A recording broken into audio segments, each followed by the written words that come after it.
Buenas tardes y bienvenidos al primer podcast del Conservatorio de Música de Olula del Río, dedicado a conmemorar el Día de la Mujer.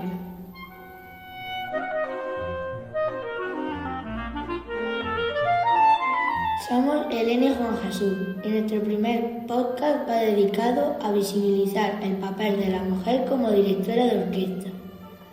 Vamos a conocer a la primera directora de orquesta de la que se tiene documentación y vamos a entrevistar a una joven estudiante de orquesta del Conservatorio Superior de Música Victoria Eugenia de Granada.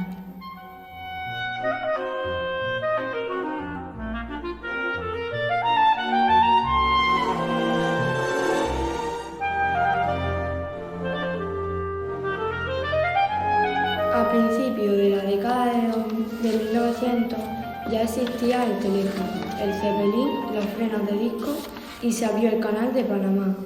Pero en el mundo de la música todavía no había habido ninguna mujer directora de orquesta. Las batutas estaban reservadas para los hombres, que consideraban una idea escandalosa el que una mujer pudiera llegar a dirigir a un grupo de música. Afortunadamente, eso estaba a punto de cambiar.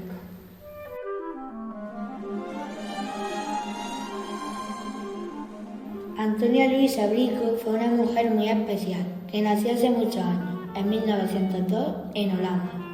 Fue una de las primeras directoras de orquesta en el mundo.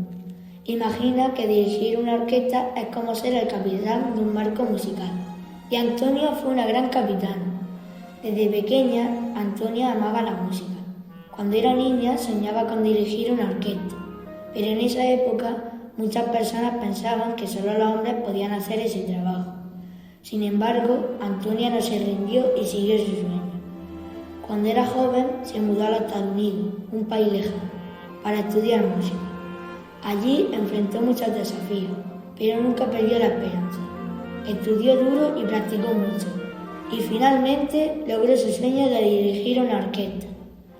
Antonia se convirtió en la primera mujer en dirigir una gran orquesta sinfónica en los Estados Unidos, en concreto la de Nueva York. Fue todo un hito. Viajó por muchas ciudades, compartiendo su amor por la música con personas de todo el mundo. En 1930 debutó como directora de la Orquesta Filarmónica de Berlín.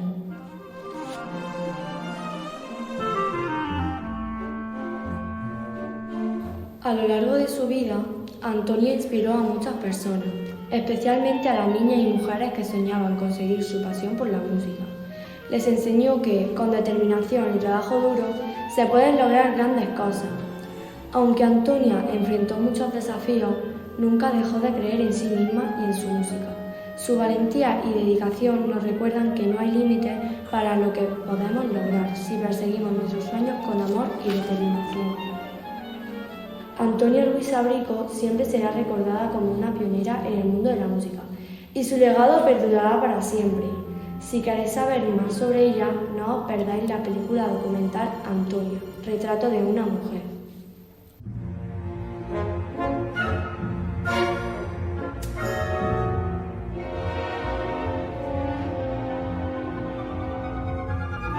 Empezamos ahora la segunda sección de este podcast.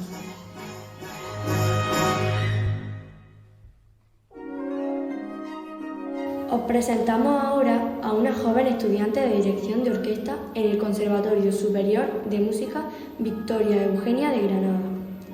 Ella es Carmen Pastor Cruz, es de Macael y estudió clarinete en el Conservatorio Profesional José Salinas de Baza. Bienvenida, Carmen. Es un honor tenerte aquí con nosotros. Creemos que es muy importante visibilizar en todos los ámbitos de la música a la mujer. Y hoy tú te vas a convertir en nuestra heroína. Buenas, muchas gracias al Conservatorio Elemental de Música de Olula del Río por invitarme a este primer capítulo de este podcast y por supuesto a la profesora Raquel Cañada por contar conmigo. Creo que esta iniciativa es súper enriquecedora para todos, tanto para los que tenemos la oportunidad de participar como a todos aquellos oyentes que nos van a escuchar, incluyéndome yo a mí misma, porque no me pienso perder absolutamente ningún capítulo. Bien, pues si estás preparada, empezamos a hacerte algunas de las preguntas que hemos preparado los alumnos y alumnas en clase de lenguaje musical. ¿Cómo decidiste estudiar dirección de orquesta? Esta pregunta es bastante interesante porque yo desde un inicio no tenía muy claro que me quisiera dedicar a la música, ya que me ocurre como a muchos de vosotros ocurrirá dentro de unos años y como a muchos alumnos les ocurre, que empezamos a estudiar nuestros estudios musicales compaginando otros estudios a la vez. En mi caso tiré por la rama de ciencia y en un primer instante yo me iba a dedicar a ser ingeniera, pero realmente entendí que la música para mí no era un simple hobby, sino que quería que fuera mi profesión. Y dentro de las ramas que ofrecía la música, pues estaba en duda entre si realizar los estudios de clarinete profesionales o dedicarme a otro enfoque distinto que el que te da la dirección. Y tras investigar, conocer y ver distintos ejemplos que tenía a mi alrededor, descubrí que lo que realmente me gustaba era dirigir una orquesta, y no solamente dirigirla, sino entender cómo funcionaba una gran agrupación musical. ¿Qué es lo que más te gusta de dirigir una orquesta? ¿Qué es lo que más me gusta de dirigir una orquesta? No sabría cómo poder responder bien esta pregunta porque me gusta casi todo. Desde el momento en el que me tengo que sentar a estudiar, a entender la obra, cómo compuso el compositor o la compositora, qué ideas quería transmitir, hasta llegar al momento del ensayo, tener contacto con los músicos, hacer una gran sinergia entre sus propuestas y las mías y, como no, el momento final donde podemos intercambiar palabras, conocimientos musicales, básicamente todo lo que rodea a un ensayo musical y la preparación de este me parece absolutamente maravilloso. ¿Cuánto tiempo llevas estudiando dirección de orquesta? Llevo estudiando orquesta desde el año 2020. Actualmente me encuentro en cuarto del grado Dirección de Orquesta dentro del Conservatorio Superior de Música Victoria Eugenia, aunque he compaginado estos estudios tanto con el grado en Historia y Ciencias de la Música de la Universidad de Granada, como con distintos cursos que me han ayudado a obtener una formación musical más enriquecida. ¿Cuáles son algunas de las cosas más difíciles de dirigir una orquesta? Aunque no lo creáis, algunas de las dificultades que se puede presentar al dirigir una orquesta puede ser que no haya tocado ese instrumento. Yo, que procedo del viento, concretamente del viento madera, puedo llegar a entender muy bien qué respiración necesitan los instrumentistas, los intérpretes, cómo pueden llegar a dirigir una frase, cómo ayudarla a dirigir, si poniendo más presión, menos presión en el aire. Pero cuando este problema se plantea a lo mejor en otro instrumento con el cual no domino tanto, como son los instrumentos de cuerda o la percusión, puedo llegar a encontrar ciertas dificultades a la hora de comunicarme con ellos, porque lo que yo expreso con aire, ellos lo expresan con el peso del arco o con las técnicas específicas que se necesitan a la hora de tocar un instrumento de percusión. Pero al final es seguir investigando, seguir descubriendo nuevos instrumentos y todas las dificultades se resuelven fácilmente. ¿Conoces a más mujeres que se dediquen a la dirección? Afortunadamente conozco muchísimas mujeres que se dedican a la dirección. Sin ir más lejos, tuve la gran oportunidad de coincidir con dos grandísimas compañeras y amigas en mi año, las cuales nos hemos ayudado muchísimo a lo largo de toda esta trayectoria, pero también puedo hablar de gente de gran renombre. Yo creo que si pensamos en directora siempre se nos viene a la mente Alondra de la Parra, que es una directora que tiene gran renombre, pero hace poco tuve la oportunidad de conocer a Catherine Larsen McQueen, otra directora, en este caso británica, que cuenta con una calidad a la hora de enfrentarse tanto a un ensayo como a una orquesta que es brutal.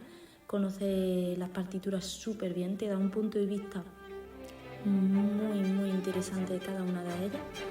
Y no solamente eso, sino que ha tenido oportunidad de dirigir orquestas de absolutamente todas las partes del mundo, que abarcan, como no, España. ¿Cuál es tu pieza musical favorita para dirigir? Soy bastante mala para poder contestar estas preguntas porque el tener que decantarme por una sola opción me limita demasiado. Pero si tengo que elegir una pieza musical, disfruto muchísimo con las sinfonías románticas. Actualmente estoy dirigiendo la sinfonía número 8 de Borsa y es una maravilla. Pero si me diera la oportunidad de dirigir algo, me gustaría dirigir algo que llevara también tanto cantantes como actores, como puede llegar a ser una ópera, una zarzuela o un musical. Estoy segura que sería una de mis piezas favoritas, poder dirigir alguna de estas tres cosas. ¿Cómo es un día típico en tu vida como estudiante de dirección de orquesta? Para mí, un día típico no se aleja mucho de vuestros días típicos, de los que puede tener un día de un estudiante, solo que en mi caso está enfocado a la música. Por la mañana me despierto, estudio un poco en función de si ese día tengo las clases por la mañana, por la tarde o durante todo el día, pues preparo mi mochila para poder irme a clase. Y la verdad es que un día típico no tiene nada especial, pero lo que sí tiene especial es cuando llegamos y tenemos una audición o cuando me tocan las prácticas con la orquesta, los cuales hacen que ese día tenga un carácter distinto. Pero no se aleja nada de lo que es un día típico de cualquier estudiante que se dedica a música, solo que en mi caso mi instrumento es una agrupación musical. ¿Es importante la entonación y los dictados para ser buena directora de orquesta? Esta pregunta me encanta y es que a lo largo de los años me he dado cuenta que tanto la entonación como los dictados son fundamentales, pero fundamentales para poder llegar a ser una buena directora de orquesta. Algo que me ha ayudado mucho a esto ha sido cantar en coro, porque lo que me ha aportado es que encuentre dónde están las notas, o sea, no simplemente sean sonidos abstractos, sino que yo sepa identificarlas y poder cantarlas. Y lo que me ha hecho de menos es haber hecho más dictados cuando tuve la oportunidad. De hecho, posteriormente, cuando yo terminé mi asignatura de dictado, volví a retomarlo para cuando te enfrentas a una agrupación musical, sobre todo cuando te enfrentas a una agrupación cuyo instrumento es la voz. La voz humana es un instrumento maravilloso, pero que no tiene ni teclas ni cuerdas como pueden llegar a tener otros instrumentos, sino que las notas las producimos nosotros. Pues es necesario tener un oído súper afinado para saber si las notas que están dando están bien entonadas y, cómo no, para poder dar un ejemplo musical y entender la música, debemos saber cantar muy bien y debemos saber entonar lo mejor posible, por lo que ambas herramientas son fundamentales para cualquier director o directora. Pero voy más allá, creo que son herramientas básicas que cualquier músico debería dominar. ¿Alguna vez has tenido algún problema mientras dirigías una orquesta en un concierto? Creo que todos hemos tenido alguna vez un problema mientras estábamos encima de un escenario. Pero no pasa nada, es lo más normal del mundo. Lo más importante es saber cómo podemos defendernos ante esto, porque, oye, quien tiene boca pues se equivoca. Sí que me ocurrió una vez con un coro que al dar la nota de referencia con el diapasón, al haber tanto murmullo, porque era un concierto muy especial, era un concierto en mitad de un pasillo en la universidad, no escucharon bien la nota y cuando di la entrada, pues de repente había dos tonalidades distintas. O sea, imaginaros la situación. Estaban cantando algo que era súper consonante con las mayores disonancias del mundo. Pues, ¿qué se puede hacer en esa situación? Cortar, tomárselo con tranquilidad, tomárselo como si fuera una cosa totalmente natural, que es lo que es, y el público lo recibe como tal, e incluso se ríe contigo, nos reímos todos juntos de lo que ha sucedido y ya se da la nota correctamente, todo el coro la pilla y se puede continuar con el concierto. Y por último, ¿cuál es tu sueño más grande como directora de orquesta? Mi sueño más grande como directora es conseguir dirigir una agrupación en la cual tanto los músicos como los espectadores se sientan en un mismo concierto. Intentar traspasar las barreras que a veces se crean en los conciertos de música clásica entre el espectador y el intérprete. O sea, yo pudiendo dirigir cualquier agrupación musical que consiga traspasar esta frontera, pero siempre con la música que a mí me gusta, y es que me gusta todo tipo de música, desde la que viene o conocemos como música antigua hasta la música actual más contemporánea que te puedas llegar a imaginar. Pero me da igual, con cualquier repertorio que me den, conseguir que esta agrupación llegue al máximo y que todo ese trabajo se vea reflejado y el público lo capte y disfrute muchísimo. Y muchas gracias por invitarme, de nuevo doy las gracias tanto al Conservatorio Elemental de Música de Olula del Río como a todos los profesores y profesoras que han llevado a cabo este proyecto y, como no, a todos los oyentes que nos estén escuchando, muchas gracias y espero estar aquí de vuelta dentro de poco con vosotros.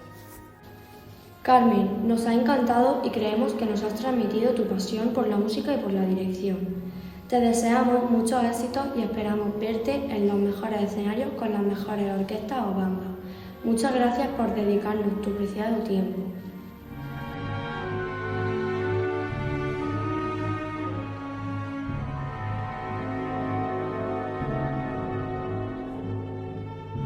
Hemos disfrutado mucho haciendo este primer podcast del Conservatorio Elemental de Música de Olula del Río, donde hemos aprendido mucho de Carmen sobre estudiar dirección de orquesta y hemos conocido a Antonia Brico, la primera directora de orquesta.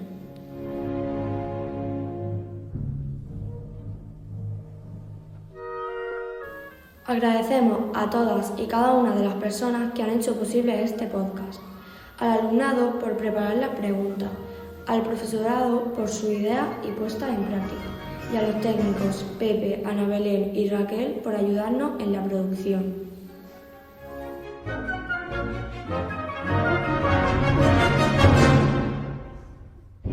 Por cierto, la música que hemos estado escuchando de fondo es toda compuesta por mujeres. La primera es Arlequín de Ángela Morley. La segunda y la tercera, elegidas por Carmen, son Salomé de Melbonis y Bohemien de Rafaela Grón.